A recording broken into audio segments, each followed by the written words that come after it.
শুধু তারিখ, মেয়েরা তাদের গহনা এমনকি নাক ফুল বিক্রি করে আদালতের ন্যায় বিচারের জন্য এসে পায় শুধু তারিখ। দিনের পর দিন, মাস, বছর আদালতে চক্কর কাটতে কাটতে ন্যায় বিচার চাওয়া মানুষগুলো সর্বশান্ত হয়ে পায় শুধু তারিখ। হতাশায়, ক্ষোভে, দুঃখে এইসব ফরিয়াদিরা তারিখে যাতা করে পিষ্ট হয়ে ফরিয়াদি থেকে হয়ে যায় আসামি, নিজেরাও হয়ে যায় এক একটা তারিখ। মহামান্য আদালত, আপনি ন্যায় বিচার দিবেন না তারিখ দিয়ে কেসটাকে মেরে ফেলবেন?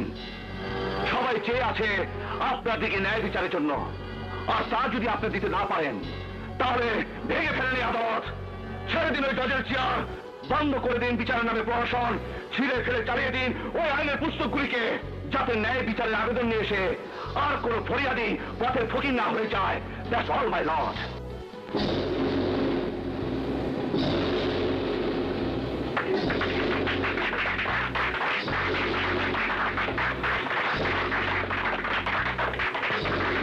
আদালত, এটা কোর্টের অবমাননা, কন্টেম্প্ট অফ কোর্ট।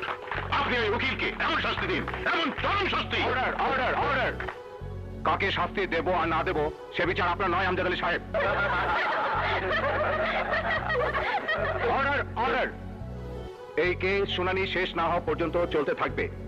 বিকেল 3টায় আদালত আবার বসবে।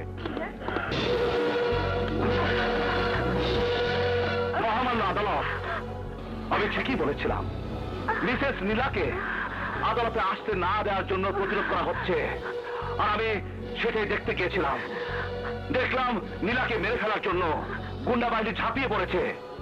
আমি ওদের হাত থেকে ওনাদেরকে বাঁচিয়ে এনেছি, আর নীলাকে মেরে ফেললে কাদের লাভ হবে আশা করি আদালতটা ভালো করে বুঝতে পেরেছেন। কিন্তু খান পরিবারের লোকজন কেন নীলাকে মেরে ফেলতে যাবে? মিলট, পয়েন্ট টু বি নোটেড, আমি কারোর নাম উল্লেখ করিনি।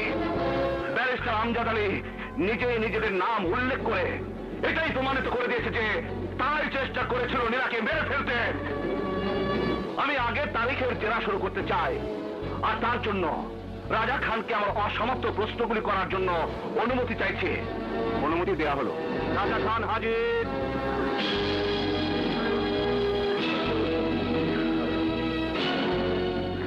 রাজা খান আর আসবে না মিলট, কারণ যার স্ত্রী একটা পাগল বদমেজাজি, তার স্বামীর কোর্টে এসে মানুষের কাছে লজ্জায় হেয় হচ্ছে, শহর ছেড়ে চলে যাওয়াই অনেক ভালো। আমার মনে হয় রাজা খান শহর ছেড়ে চলেই গেছে। না মামা, আদালত, আমি শহর ছেড়ে যাইনি। আমাকে ওনারা মেরে ফেলা ষড়যন্ত্র করেছিল, এই লিডে আমাকে বাঁচিয়ে নিয়ে এসেছে। মিথ্যা কথা। মিথ্যা নয়, সত্যি। আপনারা শুধু নীলাকেই নয়, রাজাকেও মেরে ফেলা ষড়যন্ত্র করেছিলেন, আর তা শুনে আমি রাজাকে বাঁচাতে গিয়েছিলাম। মহামান্য আদালত, এই ষড়যন্ত্রের জন্য দায়ী আমার বাবা আর ব্যারিস্টার আমজাদ আলী।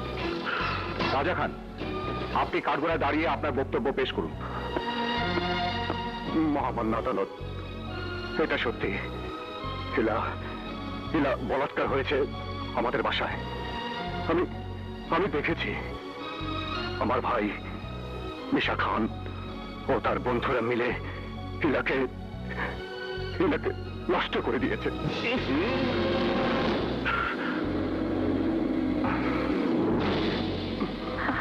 আমিও আমার পরিবার এই ঘটনা লুকিয়েছিলাম, যাতে আমাদের পরিবারের ইজ্জত, ঠুনকো ইজ্জত নষ্ট না হয়। মহামান্য আদালত, আর এটাও সত্য, ইলাকে হাসপাতালে খুন করা হয়েছে, আর এই খুনের সাথে জড়িত লিজার বাবা, আর খুনের মূল হোতা ব্যারিস্টার আমজাদ আলী, আর পুলিশ ইন্সপেক্টর নাসির খান তাকে সহযোগিতা করেছে। মহামান্য আদালত, আমার গর্ব, নীলার মতো একজন সত্যবাদী মহিলা আমার স্ত্রী। মহামান্য আদালত, আজ আপনার রায় দেবার পালা। সত্য মিথ্যার যুদ্ধে সত্য এখন আপনার কাছে দিনের আলোর মতো পরিষ্কার। আজ সমাজে চলছে টাকা কামানোর জঘন্য মানসিকতা, যে যেভাবে পাচ্ছে নিজের বিবেককে ভুলুণ্ঠিত করে কুকুরের মতো শুধু টাকার পিছনে ছুটছে। আজ মানুষ ন্যায় বিচার থেকে বঞ্চিত। যেসব মেশিনারির উপর ভিত্তি করে ন্যায় বিচার অনুষ্ঠিত হবে, সেই সব মেশিনারি নষ্ট হয়ে গেছে। মহামান্য আদালত, নষ্ট হয়ে গেছে। মানুষের সবচেয়ে বড় আদালত তার বিবেক, আর সেই বিবেক যদি নষ্ট হয়ে যায় তাহলে মানুষের মৃত্যু ঘটে। আজ আপনি এমন রায় দিন যাতে মানুষের মাঝে বিবেক আবার জেগে উঠে, মানুষ বুঝতে পারে সত্য মিথ্যার যুদ্ধে সত্যের বিজয় হবে, সত্য জিতবে। That's all, my lord. Order! Order! সব সাক্ষী ও রাজা খানের জবানবন্দিতে আদালত এই মর্মে রায় দিচ্ছে যে নীলাকে বলাৎকার করার জন্য মিশা খান ও